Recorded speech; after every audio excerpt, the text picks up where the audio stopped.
বরিশালের বানারীপাড়ায় জেলা প্রশাসক ও জেলা ম্যাজিস্ট্রেট মোহাম্মদ দেলোয়ার হোসেনের নেতৃত্বে সরকারি প্রতিষ্ঠান পরিদর্শন ও মতবিনিময় সভা অনুষ্ঠিত হয়েছে।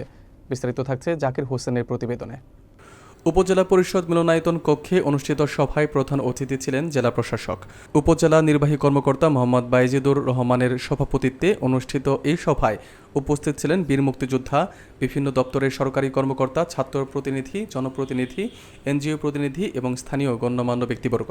সভায় বক্তৃতা করেন উপজেলা কৃষি অফিসার মাহফুজুর রহমান, উপজেলা বিএনপির সহসভাপতি গোলাম মাহাবুর মাস্টার, বীর মুক্তিযোদ্ধা খলিলুর রহমান চোপদার, পৌর বিএনপির সিনিয়র সহসভাপতি আব্দুস সালাম, উপজেলা জামাতের সেক্রেটারি মাওলানা মোকাম্মেল হোসেন মোজাম্মেল, বানারীপাড়া প্রেস ক্লাবের সভাপতি সাইদুল ইসলাম প্রমুখ। জেলা প্রশাসক মোহাম্মদ দেলোয়ার হোসেন বক্তৃতায় বলেন, মেধাভিত্তিক সমাজ বিনির্মাণে সকলকে ঐক্যবদ্ধ হয়ে কাজ করতে হবে। প্রশংসার জন্য নয়, নিজেকে সন্তুষ্টি দেওয়ার জন্য অসহায়দের পাশে থেকে কাজ করতে হবে।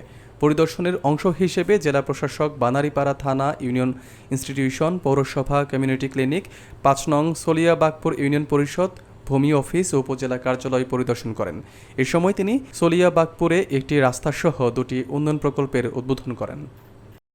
আমি শুনতে চেয়েছিলাম একটা পেয়েছি, একটা স্পেসিফিক যে একটা রাস্তার কথা, অলরেডি রাস্তার কথা বলে দিয়েছি, অলরেডি আপনার প্রকল্প ঢুকে গেছে, ভ্যাকসিনেশন আমার কথা হয়ে গেছে।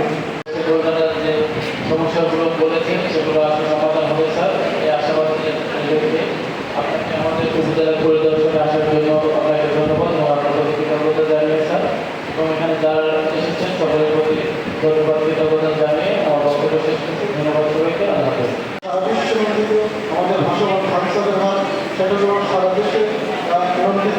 আমাদের এখানে নার্সারি, আমাদের এখানে চারা, আমাদের এখানে বোম্বাই পরিষ্কার জাফরের রপ্তানি হচ্ছে। এগুলো আমাদের কৃষি ক্ষেত্রেও যেমন আমাদের রিসার্চ আছে এবং অন্যান্য ক্ষেত্রেও আমাদের মুক্তিযুদ্ধের অবদানের কথা যদি আমরা বলি, সবার দেশে সক্ষম আমাদের নিয়ে বন্টন করা।